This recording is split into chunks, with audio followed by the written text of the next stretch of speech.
तो सवाल होगी कई चीज़ों पे। सवाल ये होगा कि महाकुंभ से वायरल हुए आईआईटी बाबा भविष्यवक्ता भी बन चुके हैं और भविष्यवाणी करने लगे। मैच से पहले, इंडिया पाकिस्तान के मैच से पहले ऐसे भविष्यवाणी कर दी कि वो ट्रोल हो चुके हैं। उन्होंने भविष्यवाणी ये की थी कि पाकिस्तान मैच जीतेगी और विराट कोहली अपना दम भी लगा लें तब भी जीत नहीं पाएंगे। सवाल ये है कि अगर यही भविष्यवाणी को एक मुसलमान करता तो उसके साथ क्या होता। पंडित जी हमारे साथ है। पंडित जी पहले तो स्वागत है आपका।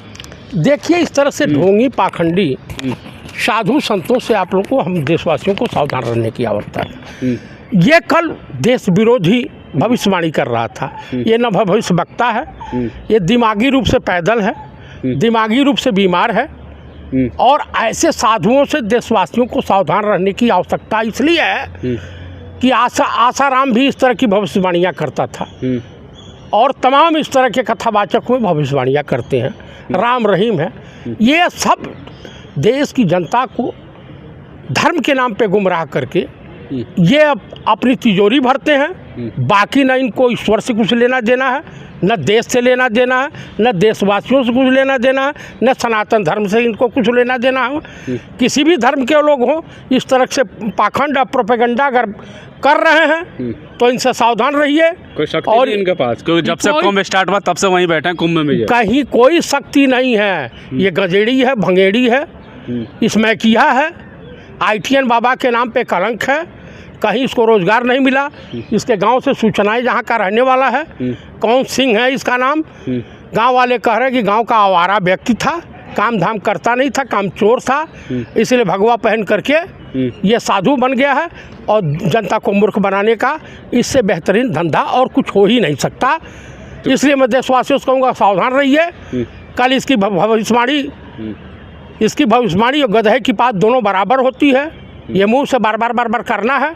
न इनको ईश्वर से कुछ लेना देना है, न देश से लेना देना है, न देशवासियों से लेना देना है, न देश की जनता के हित ऐसी हैं।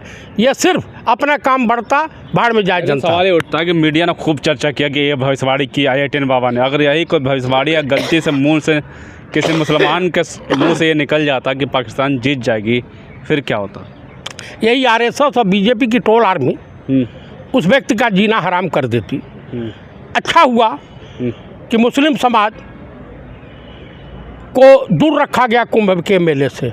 लेकिन भगदड़ के बाद, तमाम अव्यवस्थाओं के बाद, वही मुस्लिम समाज मस्जिद, मंदिर, मस्जिद के दरवाजे और जितने भी उनके वहाँ हैं संसाधन लगा करके जनता की सेवा किया। उन्होंने साबित कर दिया कि ये देश प्रेम और मोहब्बत से चल सकता है, आपसी भाईचारा से मजबूत हो सकता है, नफ़रत से नहीं। नफ़रत से सरकारें बनाई जा सकती है, लेकिन किसी मुल्क का निर्माण नहीं किया जा सकता है और न ही संविधान का निर्माण किया जा सकता है। आप तो योगी जी के गढ़ से आते हैं, उसके बावजूद भी लगातार योगी जी की बुराई कर रहे हैं महाकुंभ में मुसलमान। मैं योगी जी से हमारी कोई दुश्मनी नहीं है। बिल्कुल नहीं है। सुनिए, हमारा और उनका वैचारिक मतभेद हो सकता है। अगर उनको दुश्मनी निकालनी है वो निकालें, लेकिन वैचारिक मतभेद पर जो कुरीतियाँ फैली हैं, इस ढोंग को बंद करें। लोग, जनता इन लोगों को समझ चुकी है। कोई जिम्मेदारी लेने को तैयार नहीं है। क्या रेल मंत्री का इस्तीफा हुआ? बिल्कुल नहीं हुआ। तो अतः मैं यही कहूँगा कि देशवासी सावधान रहें, ऐसे लोगों पे विश्वास न करें। ये भविष्यवक्ता क्या आप कुंभ स्टार्ट होते ही जिस तरीके से आप क्या ख़त्म हो गया क्या कैरियर IIT बाबा का? देखिए, इन सभी का तमाम तरह के बाबा घूम रहे हैं।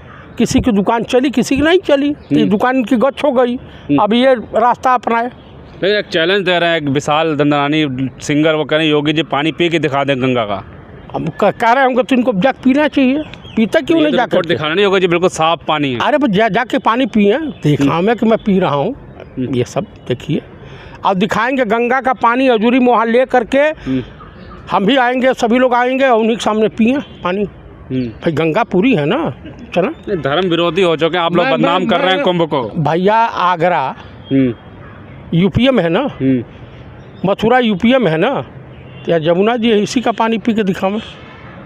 नहीं, आप लोग धर्म विरोधी क्यों हो गए हैं? गंगा जमुना जो सरस्वती का मिलन होता संगम, उसी को कहते हैं ना। यमुना मैया भी तो हैं, इनकी ही का पानी पी के दिखावे। अरे भाई, मथुरा में आ जाए, योगी राज कृष्ण की नगरी, पी लें। नकली पंडित हैं क्या आप? मैं नकली नहीं हूँ, पिए लोग ITN बाबा के तरह से मैं नहीं हूँ। हाँ। अच्छा, क्या भविष्यवाणी कर रहे हैं ITN बाबा को लेकर आप? ITN बाबा का भविष्य अंधकारमय है। आज इस तरह के तमाम ढोंगियों का भविष्य अब धीरे धीरे अंधकारमय होते जा रहा।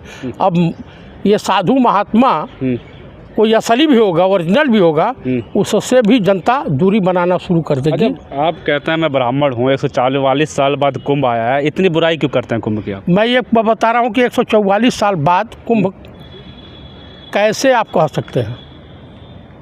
जब पहली बार कुंभ का आयोजन हुआ था, गंगा जमुना सरस्वती संगम तट पर भीड़ इकट्ठी हुई थी, जानते कौन? सम्राट हर्षवर्धन ने करवाया था। उसके बाद जो है बीच में ब्रिटानिया गवर्नमेंट कुंभ मेले पर रोक लगा दी थी। फिर 1954 में पहली बार कुंभ फिर शुरुआत हुई और तब से चल रहा है। नहीं, इतना विरोध क्यों? मैं विरोध ही नहीं हूँ, जो सत्य है सत्य को बताइए ना। ऐसा कुंभ आज तक नहीं हुआ जैसा योगी ने करा दिया। भाई साहब, तो ऐसे कुंभ में लोग मरे भी नहीं जैसा योगी जी के ज़माने में हुआ।